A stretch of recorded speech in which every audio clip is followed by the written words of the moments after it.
ഇന്ന് ഡേറ്റ് 18. പുഷ്പ എന്ന് പറഞ്ഞ ചിത്രം 1600 കോടി കളക്ട് ചെയ്ത് വേൾഡ് വൈഡായിട്ട് കുതിക്കുകയാണ്. ഈ സിനിമയായിട്ട് ബന്ധപ്പെട്ട ഒരു ചെയ്ത ബ്ലോഗിൽ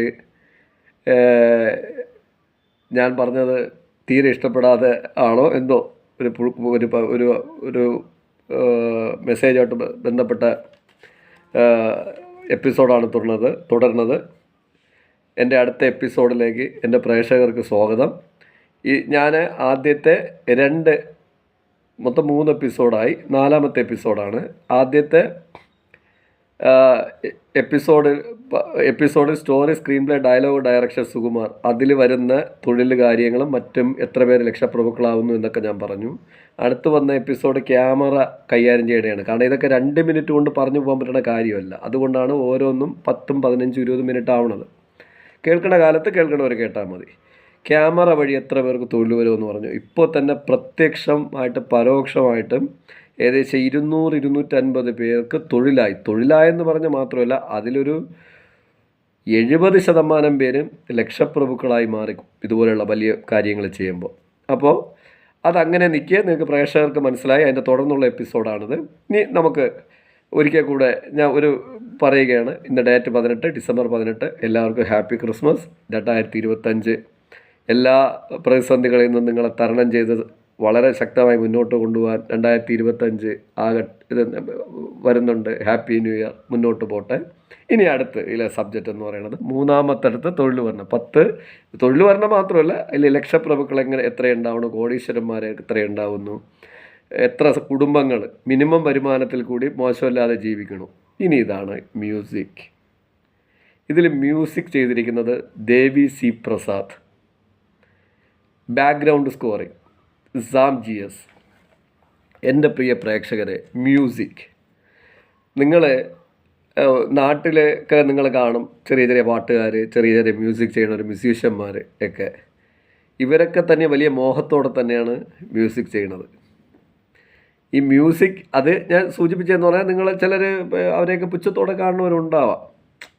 കാലം മാറി, ചാനലുകളൊക്കെ വന്നപ്പോൾ എല്ലാവർക്കും അംഗീകാരം വന്നു. അത് വേറെ കാര്യം. വരുമാനവും കൂടി. കലാകാരന്മാരോ അല്ലെങ്കിൽ പറയണ പ്രധാനപ്പെട്ട സ്പോർട്സ് താരങ്ങളോ ഒന്നും തന്നെ ഇപ്പോൾ ചെറിയ രീതിയിലൊന്നുമല്ല ജീവിക്കണത്. എല്ലാവരും വമ്പ സെറ്റപ്പിലാണ് ജീവിക്കുന്നത്. ഒരു സാധാ വരുമാനക്കാരനൊന്നും ഒരിക്കലും ഒരു ഓഡിയോ, BMW, ജാഗ്വാറോ ഒന്നും വാങ്ങാൻ കഴിയുമോ? ഇതൊക്കെ ഇന്ന് കൊണ്ടു നടക്കുന്ന ആരാണ്? ഒന്നേ നാടിനെ കട്ടുമുടിപ്പിക്കുന്നവർ, ഇല്ലെങ്കിൽ ഇതുപോലെ അന്തസ്സായിട്ട് പൈസ ഇറക്കി പൈസ എടുത്ത് ജോലി ചെയ്ത് ജീവിക്കുന്നവർ. ഇതിൽ ജോലി ചെയ്ത് ജീവിച്ചിട്ട് ജാഗ്വാറിൽ പോയാലും മെഴ്സിഡസ് ബെൻസിൽ പോയാലും എല്ലാവരും അംഗീകരിക്കും. അതുകൊണ്ടല്ലേ നിങ്ങൾ നടന്മാരെയൊക്കെ വല്ലാതെ അംഗീകരിക്കുന്നത്. അവർ ജാഗ്വാറിലൊക്കെ പോകുമ്പോൾ. അല്ലാതെ ഞാൻ തന്നെ ആരെങ്കിലുമൊക്കെ തട്ടിച്ചും വെട്ടിച്ചും കുറേ പൈസ ഉണ്ടാക്കിയിട്ട് മെഴ്സിഡസ് ബെൻസിൽ പോയി നോക്കട്ടെ, നിങ്ങൾ എന്ത് പറയും? നിങ്ങൾ ഉടനെ പറയും, ദാണ്ട നാട്ടുകാരെ പറ്റിച്ചിട്ട് പണം ഉണ്ടാക്കിക്കൊണ്ടാവും നടക്കണമെന്ന്. മറ്റവൻ പോകുമ്പോൾ ഒരു അല്ലു അർജുനെ പോലെയുള്ള മുൻനിര നടന്മാരെ പോകുമ്പോഴേ അവൻ നല്ല അടിപൊളിയാണ്. ഒപ്പം തന്നെ അവന് ഭാഗ്യവുമുണ്ട്. ഭാഗ്യം ചുമ്മാ വരൂല കേട്ടോ. പണിയെടുക്കണം. പണിയെടുത്ത് ട്രൂ മണി കയ്യിൽ വരണം. ട്രൂ മണി. ആ പണി സർക്കാർ നമ്മളെ നാട്ടിലെ ടാക്സും തൊഴിലുമായിട്ട് മാറണം. കൂതറ സിനിമ ഉടലെടുക്കുന്ന വഴിയാണ് പറഞ്ഞത്. അത് നിങ്ങൾ പ്രേക്ഷകർ മനസ്സിലാക്കി ചിന്തിച്ചു തുടങ്ങിയാൽ മതി. ചിന്തിക്കാനാണ് ഞാൻ പറഞ്ഞത്. അതുകൊണ്ട് അതവിടെ നിൽക്കട്ടെ. ഇനി അടുത്ത തൊഴിൽ പറഞ്ഞ വഴിക്കാണ്. മ്യൂസിക്കിനെ കുറിച്ച് ഞാൻ പറഞ്ഞു. ഒരു മ്യൂസിക് ചെയ്യണത് എങ്ങനെ, അതാണ് അടുത്ത വഴി. ഒരു മ്യൂസിക് ചുമ്മാ പോരുമോ? ആരെങ്കിലും ഉണ്ടാക്കി വെച്ചിട്ടുള്ള പാട്ടെടുത്തിട്ട് ചെയ്യാൻ പറ്റുമോ? പകർപ്പവകാശം വരും, കേസ് വേറെ വരും, കോടതി കയറി ഇറങ്ങണം, വലിയ നഷ്ടപരിഹാരം കൊടുക്കണം. അപ്പോൾ ഒരു മ്യൂസിക് ചെയ്യണമെങ്കിൽ ഒരു മ്യൂസിക് ഡയറക്ടർ ഭാവനയിൽ ഒരു മ്യൂസിക് ഏൽപ്പിച്ചു. ഒരു പടത്തിൽ ഇത്രയും സീനുകളുണ്ട്, ഇത്രയും എടുത്തു, ഇതിൻ്റെ സിറ്റുവേഷൻ പറഞ്ഞു കൊടുത്തു, സാധനം വന്നു. ഇതിനാദ്യം മ്യൂസിക് തയ്യാറാക്കേണ്ടത് പ്ലേബാക്ക് സ്കോറിങ്ങിൽ പാട്ടുകളാണ്. നിങ്ങളിതിൽ 5-6 പാട്ടുണ്ട്. ഈ പാട്ടുകൾ തയ്യാറാക്കാൻ ഒരു മ്യൂസിക് ഡയറക്ടറെ ഏൽപ്പിച്ചു. ചുമ്മാ ഇരുന്ന പാട്ട് വരുമോ സുഹൃത്തെ? പാട്ടുകൾ എങ്ങനെയാണ് മ്യൂസിക് ചെയ്യണത്? ആദ്യം മ്യൂസിക് ഡയറക്ടർ അതിനൊരു ട്യൂൺ ഉണ്ടാക്കും, അല്ലെങ്കിൽ നേരത്തെ ഗാനരചയിതാവ് എഴുതി കൊടുത്ത വരികൾക്കനുസരിച്ച് ട്യൂൺ സ്കോർ ചെയ്യും. ഈ ട്യൂൺ ഉണ്ടാക്കുന്നത് എങ്ങനെയെന്നല്ല ഞാൻ പറയണത്, അതിൽ വരുന്ന പണം, അത് വ്യവസായമാകുന്നത് എങ്ങനെ, ഈ മ്യൂസിക് ഡയറക്ടർ കോടീശ്വരനാവണം എങ്ങനെ. ഒരു മ്യൂസിക് ഡയറക്ടർ എന്ന് പറയുന്നത് സംഗീതം പഠിക്കുന്നതിനൊപ്പം ഭയങ്കര സ്കില്ലായിരിക്കണം. അവന് ഭാവനയും ഐഡിയയും ഉറങ്ങുമ്പോഴും എല്ലാം നോളജഡ് ആയിരിക്കണം. പുതിയ കാര്യങ്ങളെക്കുറിച്ചും പുതിയ സബ്ജക്റ്റുകളെക്കുറിച്ചും സിനിമയ്ക്കൊക്കെ നമ്മൾ മ്യൂസിക് ചെയ്യണമെങ്കിൽ എന്തെങ്കിലും എടുത്ത് വയ്ക്കാൻ പറ്റില്ല. സിറ്റുവേഷൻ, നാട്ടിൽ നടക്കുന്ന പ്രശ്നങ്ങൾ, മറ്റു കാര്യങ്ങൾ, സിറ്റുവേഷൻ മനസ്സിൽ നമ്മൾ നോളജഡ് ആയിരിക്കണം. മനസ്സിലായോ? ഏറ്റവും ലേറ്റസ്റ്റ് കാര്യങ്ങൾ അറിയണം, ഏറ്റവും ഓൾഡസ്റ്റ് അറിയണം, മധ്യകാലത്ത് കടന്നു പോയതൊക്കെ അറിയണം. കാരണം ഒരു സിനിമ പോകുന്നത് അങ്ങനെയാണ്. ഈ പല പാറ്റേണിൽ കൂടെ പല വികാരങ്ങളിൽ കൂടി പല സീനിൽ കൂടി, ചിലപ്പോൾ പഴയ കാലം, ചിലപ്പോൾ പുതിയ കാലം, പഴയ കാലം, പുഷ്പയുടെ പുഷ്പയുടെ മിഡിൽ കാലം. ഇത് പുഷ്പയെന്ന് ഞാൻ പറയുന്നത് സിനിമയുടെ ഇതുപോലെയാണ്. അതിൽ എല്ലാ കഥാപാത്രങ്ങളും പോകണം. എല്ലാ കഥാപാത്രങ്ങളും ഡിഫറെൻ്റ് ആയിരിക്കും എല്ലാ സിനിമകളിലും. ഇതിനൊക്കെ എന്താ ഒരേ മ്യൂസിക് കൊടുക്കാൻ പറ്റുമോ? ഡിഫറെൻറ്റ് മ്യൂസിക് പോകണം. അതിന് സിറ്റുവേഷൻ അറിയണം. അപ്പോൾ മ്യൂസിക് ഡയറക്ടർ അഗ്രഗണ്യനായിരിക്കണം. അപ്പോൾ അങ്ങനെ അഗ്രഗണ്യനായ ഒരാൾ, പഠിച്ച ആളെ ഇത് ഏൽപ്പിക്കുമ്പോൾ അയാളുടെ തലയിൽ ഉദിക്കുന്ന ഒരു സാധനമാണ് ഈ മ്യൂസിക്. ഈ മ്യൂസിക് തലയിൽ ഉദിച്ചാൽ പോരല്ലോ, ഇത് നമ്മൾ ഉണ്ടാക്കി ഒരിടത്ത് സ്റ്റോർ ചെയ്യണ്ടേ. അത് ഞാൻ മാത്രം, ഒരു മ്യൂസിക് ഡയറക്ടർ മാത്രം വിചാരിച്ചാൽ നടക്കൂ? ഇല്ല. അപ്പോൾ ഒരു മ്യൂസീഷ്യൻ ഒന്നേ വരികൾക്കനുസരിച്ചോ വരികളിലല്ലാതെയോ ട്യൂണിങ് തുടങ്ങുന്നത്, ഒന്നേ അയാളുടെ കയ്യിൽ കീബോർഡ് ഉണ്ടാവും, അല്ലെങ്കിൽ അതിൽ ഹാർമോണിയം ഉണ്ടാവും, അല്ലെങ്കിൽ ഗിറ്റാറോ, അയാൾക്ക് ഏതെങ്കിലും ഒരു ഇൻസ്ട്രുമെൻറ്റ്സ് ഇഷ്ടമുണ്ടാവും. അത് അയാളുടെ കയ്യിലുണ്ടാവും. അത് നിങ്ങൾ വിചാരിക്കുമ്പോൾ 100, 200, 500, 1000, 2000 ഒന്നുമില്ല. നല്ലൊരു കീബോർഡ് എന്ന് പറയുന്നത് 1.5 ലക്ഷം രൂപ മുതൽ 10-16 ലക്ഷം രൂപ വരെ വരും. ഗിറ്റാറിലാണ് ചെയ്യണമെങ്കിൽ നിങ്ങൾ വിചാരിക്കുന്ന ഗിറ്റാർ 1500 രൂപയ്ക്ക് ഉണ്ട്. ഇവരൊന്നും ചെയ്യണം, അതൊന്നും വെച്ചിട്ടൊന്നുമില്ല. അത് നോർമൽ ഉപയോഗിക്കുകയുള്ളൂ. സിസ്റ്റത്തിലോട്ട് ഉപയോഗിക്കുമ്പോൾ അവരെ ഗിറ്റാറിന് ഏകദേശം 15,000 രൂപ മുതൽ 1.5 ലക്ഷം രൂപ വരെ വരും. ഇത് ഞാൻ ജസ്റ്റ് ഇൻസ്ട്രുമെൻസിനെ കുറിച്ചൊന്നും പറയാൻ പറ്റില്ല. ഇങ്ങനെ എന്തെങ്കിലും ഒരു എക്യുപ്മെൻറ്റ്സ് വെച്ച് ഒരു ട്യൂൺ എടുക്കും. ട്യൂൺ എടുത്ത് ഇവരെ ഭാവനയിൽ, ഇന്നത്തെ ടെക്നോളജിയും കൂടെ, ഇന്ന് പിന്നെ ടെക്നോളജിയും കൂടെ ഉണ്ട്. നിങ്ങൾക്കിപ്പോൾ ടെക്നോളജി ഉപയോഗിച്ച് ട്യൂൺ ചെയ്യാം. പക്ഷേ അതിനൊക്കെ ഒരു ലിമിറ്റേഷൻ ഉണ്ട്. ഓവർ ടെക്നോളജി ഉപയോഗിക്കുമ്പോൾ നമുക്ക് കുറച്ച് അരാജകത്വം തോന്നും, റിയാലിറ്റി നഷ്ടപ്പെട്ടുകൊണ്ടിരിക്കും. അപ്പോൾ ഇതും എടുത്ത് അവൻ്റെ നോളജും കൂടെ, മ്യൂസിക്കിലുള്ള നോളജും കൂടെ അനുസരിച്ച് അയാൾ ഒരു പുതിയൊരു സാധനം ക്രിയേറ്റ് ചെയ്യും. ഇത് അയാൾ ക്രിയേറ്റ് ചെയ്ത് കഴിഞ്ഞ് കഴിഞ്ഞാൽ ഇത് അവർ പിന്നെ എന്ത് ചെയ്യണത്, ഡാറ്റയായിട്ട് മാറ്റുകയാണ് ചെയ്യണത്. അവരത് മ്യൂസിക് ചെയ്ത് ഒരു ഡാറ്റ എന്ന് പറഞ്ഞാൽ നമ്മൾ ഇതിലിടുന്ന മാത്രമല്ല, ഒരു ഡാറ്റ നമ്മളൊരു റൈറ്റ് ചെയ്ത്, അല്ലെങ്കിൽ നമ്മൾ എന്ത് ചെയ്തെങ്കിലും ഒരു ഡാറ്റ സൂക്ഷിക്കണം, ഒരു ഡാറ്റയാക്കി മാറ്റും. ഈ മ്യൂസിക് ഡയറക്ടർ ഇതെല്ലാം ചെയ്ത് കഴിഞ്ഞാൽ ഡാറ്റയായിട്ട് സൂക്ഷിക്കണമെങ്കിൽ ആര് വേണം? IT പിള്ളേർ വേണം. അതും നിങ്ങൾ ഈ സാധാരണ IT ചെയ്യുന്ന പിള്ളേരൊന്നും ഈ പണിക്കൊന്നും പറ്റൂല. കാരണം ഇതൊരു പുതിയ സാധനമാണ്. നേരത്തെ നമ്മൾ പറഞ്ഞില്ലേ, ചെയ്തു വന്നല്ലോ, പുതിയ കാര്യങ്ങളാണ്. ഇതിൽ IT ടെക്നോളജി, സ്റ്റുഡിയോ ഒക്കെ നന്നായിട്ട് കൈകാര്യം ചെയ്യാൻ അറിയാൻ പറ്റുന്ന നല്ല സൗണ്ട് എഞ്ചിനീയർമാരും അസിസ്റ്റും വേണം. ഒരു മ്യൂസിക് ഡയറക്ടറുടെ ഇരിക്കുന്ന അസിസ്റ്റ് ഭാവനാപൂർവ്വം ബുദ്ധിയുള്ളവരുമായിരിക്കണം. അപ്പോൾ ഇതെല്ലാം കൈകാര്യം ചെയ്യണം. അവിടെ ആരെങ്കിലും പിടിച്ചിരുത്താൻ പറ്റുമോ? അപ്പോൾ അവൻ്റെ അങ്ങനെ ഒരു 3-4 പേരുണ്ടാവും. ആ 3-4 പേരുടെ ശമ്പളം എന്ന് പറയുന്നതും ഇതുപോലെ 10 ലക്ഷമൊക്കെ വരും. പിന്നെ മ്യൂസിക് ഡയറക്ടർ എത്ര രൂപ വാങ്ങണമെന്ന് ഞാൻ നിങ്ങളടുത്ത് പറയണ്ടല്ല. AR റഹ്മാൻ്റെ ശമ്പളം എത്രയാണ്?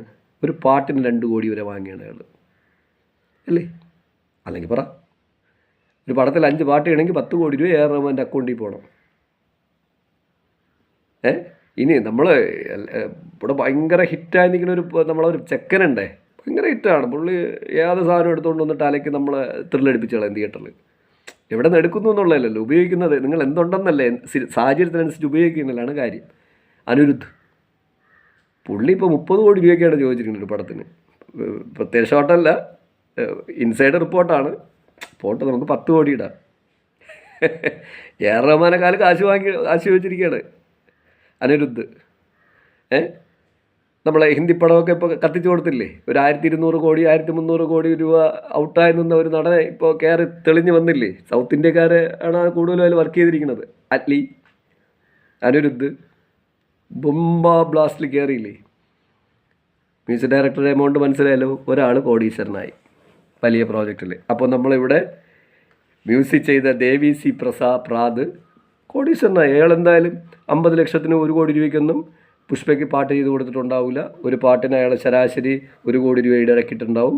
5 പടത്തിന് മിനിമം 5 കോടി ഈടാക്കിയിട്ടുണ്ടാവും. ഒരു കോടീശ്വരൻ ജനിച്ച്. ഇനി ഇയാൾ അസിസ്റ്റുകളെ ഞാൻ പറഞ്ഞുതരാം. ഇയാൾ അസിസ്റ്റ് ചെയ്യാൻ ഇതിനെല്ലാത്തിനും കൂടെ ഒരു മിനിമം ഒരു 5 പേര് വേണം. അവരെ ശമ്പളം ഞാൻ പറഞ്ഞില്ലേ മിനിമം 10 ലക്ഷം മുതൽ 50 ലക്ഷം രൂപ വരും ഒരു പ്രോജക്റ്റിന്. ഇതൊക്കെ ചുമ്മാ ഒരു ദിവസം കൊണ്ട് 2 ദിവസം കൊണ്ട് വളർന്നു വരണമല്ല. അപ്പോൾ ഒരു 4-5 പേര് ലക്ഷപ്രഭുക്കളായി. ഇനി കഴിഞ്ഞില്ല, ഇതെല്ലാം ചെയ്യണമെങ്കിൽ സ്റ്റുഡിയോ വേണം. സ്റ്റുഡിയോ നിങ്ങൾ ഉദ്ദേശിക്കുമ്പോൾ 2-4 ലക്ഷം രൂപയ്ക്ക് സ്റ്റുഡിയോ ഒന്നും ഇതിന് പറ്റൂല. കാരണം ഒരു മ്യൂസിക് ചെയ്യണമെങ്കിൽ ഒരു മ്യൂസിക് നിങ്ങൾ കേൾക്കുന്നെങ്കിൽ ആ പാട്ടിനെ കുറിച്ചാണ് പറഞ്ഞത്. ഇനി പ്ലേബാക്ക് സ്കോറിങ്ങിൽ ഞാൻ പറഞ്ഞത് ഒരു മ്യൂസിക് ചെയ്യണമെങ്കിൽ ഓരോ സെൻസിലും ഇത്രയും മ്യൂസിക് പറഞ്ഞ എല്ലാം ഇവർ ഡാറ്റ സൂക്ഷിച്ചിരിക്കണമെന്ന് എടുക്കുന്നതല്ല. 10 മുതൽ 50 പേര് വരുന്ന ടീമിനെ ഇരുത്തി വായിച്ച് ഡൗൺലോഡ് ചെയ്തെടുക്കുന്നതാണ്, ലൈവ് എടുക്കുന്നതാണ്. ലൈവ് എടുത്ത് ഡൗൺലോഡ് ചെയ്തിട്ടാണ് സിനിമയിലോട്ട് എടുക്കുന്നത്. നിങ്ങൾ ആലോചിച്ച് നോക്കിയേ, 100 കണക്കിന് പേര് വേണം ഇൻസ്ട്രുമെൻറ്റ്സ് ഉപയോഗിക്കുന്നവർ, 100 കണക്കിന് പേര്. ഈ ഇൻസ്ട്രുമെൻറ്റ്സ് വായിക്കുന്നവരൊക്കെ ചുമ്മാ കിട്ടുമെന്നാണ് അവരെ ഷെഡ്യൂൾ. ഒരു ദിവസത്തേക്ക് 5000 മുതൽ 10000 രൂപ വരെ വരും. അങ്ങനെ 10, 400, 500 പേരാണ് ഒരു മ്യൂസിക് ഡയറക്ടറെ കീഴിൽ സ്റ്റുഡിയോക്കകത്ത് പണിയെടുക്കുന്നത്. 15 ദിവസം വർക്ക് ഇടും നിങ്ങൾ. ഒരാൾക്ക് 1 ലക്ഷം രൂപ വെച്ച് ഇടും. കുറഞ്ഞത് 10-500 പേര് പണിയെടുക്കും ഈ വലിയ പ്രോജക്റ്റുകളിലൊക്കെ. 500 പേര് 1 ലക്ഷം രൂപ വെച്ച് കൊണ്ടുപോകും. 5 കോടി രൂപ വരും ഇവിടെ. പിടികിട്ടിയോ? ഇനി ഇതെല്ലാം വിട്ട് അപ്പം തൊഴിൽ പറഞ്ഞ വഴിയാണ് ഞാൻ പറയണത്. കൂതറ ഉണ്ടാക്കണോണ്ടാണ് നാട്ടിൽ 140 കോടി ജനം ജീവിച്ച് പോണത്. ഇനി ഇതെല്ലാം കോർഡിനേറ്റ് ചെയ്യുക സ്റ്റുഡിയോ. വലിയൊരു ഇൻവെസ്റ്റ്മെൻറ്റ് ചെയ്ത് അതിനകത്ത് സൗണ്ട് എഞ്ചിനീയറെ ഇരുത്തി, സൗണ്ട് എഞ്ചിനീയർക്കൊപ്പം സൗണ്ട് എഞ്ചിനീയർ അസിസ്റ്റിനെ ഇരുത്തി ഈ സ്റ്റുഡിയോ മെയിൻ്റെനൻസ് നോക്കി നടത്തണം. അവിടെ എത്ര പേർക്ക് തൊഴിലായി? അവിടെ 5-6 പേർക്ക് തൊഴിലായി. സൗണ്ട് എഞ്ചിനീയേഴ്സിൻ്റെ ശമ്പളം മാസ ശമ്പളത്തിൽ എടുത്താൽ പോലും 50,000 രൂപ തൊട്ട് 1.5 ലക്ഷം രൂപ വരെയാണ് മിനിമം. നിങ്ങൾ വേണമെങ്കിൽ അന്വേഷിച്ച് നോക്ക്. ചുമ്മാ ഒന്നും സൗണ്ട് എഞ്ചിനീയർ കിട്ടില്ല, വലിയ പ്രോജക്റ്റാണ്. ഇതിലൊക്കെ ശമ്പളം അവൻ്റെ മാസം ശമ്പളം 4 ലക്ഷം 5 ലക്ഷം ആയിരിക്കും. അങ്ങനെയുള്ളവരെ ഇരുത്തുള്ളൂ അതിനകത്ത്. അപ്പോൾ എത്ര ലക്ഷപ്രഭുക്കളായി? ഒരു കോടീശ്വരൻ, 50 ലക്ഷത്തോളം വരുമാനമുള്ള 8-10 പേര്, ശരാശരി ഒരു പ്രോജക്റ്റിൽ 1 ലക്ഷം രൂപയോളം കിട്ടണ 10-500 ഇൻസ്ട്രുമെൻറ്റ്സ് വായിക്കണവർ.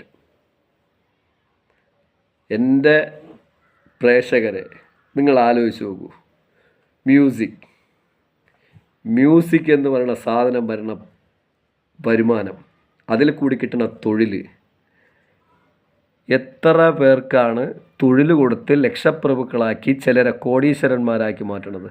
ഇതൊക്കെ നിങ്ങളിവിടെ സാധാരണ ഈ ഇരുന്ന് ഡയലോഗ് എഴുതുന്നവന് മനസ്സിലാവൂ? തറയരങ്ങറ്റും തറയാക്കി എഴുതുമ്പോൾ നിങ്ങളിത് മനസ്സിലാക്കണുണ്ടോ? പ്രേക്ഷകരെ നിങ്ങളിത് മനസ്സിലാക്കണം. ചാടിക്കയറി ഒന്നിന് കൂറ എന്ന് പറയരുത്. ചാടിക്കയറി അതൊക്കെ അവസാനത്തെ സ്റ്റേജിൽ പറയണം. തീരെ നിവൃത്തിയില്ല, സഹിക്കാൻ വയ്യ, ആ സാഹചര്യത്തിൽ പറയും. ഒറ്റയടിക്ക് അങ്ങ് പറഞ്ഞു കളയരുത്. പറയാൻ എളുപ്പമാണ്. നിങ്ങൾ പറഞ്ഞത് ക്ലോസ് ചെയ്ത് ആ വരുമാനം നിന്ന് കഴിയുമ്പോൾ ഇതെല്ലാം തീരുമ്പോൾ ഞാൻ പറഞ്ഞുതരാം എത്ര പേരുടെ തൊഴിൽ നഷ്ടപ്പെടുന്നു അങ്ങനെ പ്രോജക്റ്റുകൾ വരാതിരുന്ന. അപ്പോൾ നിങ്ങൾ നോക്കിയാൽ ഇപ്പോൾ തന്നെ ഏകദേശം 1000 പേർക്കടുപ്പിച്ച് തൊഴിലായി. എത്ര കുടുംബങ്ങൾ കഴിഞ്ഞു പോകുന്നു.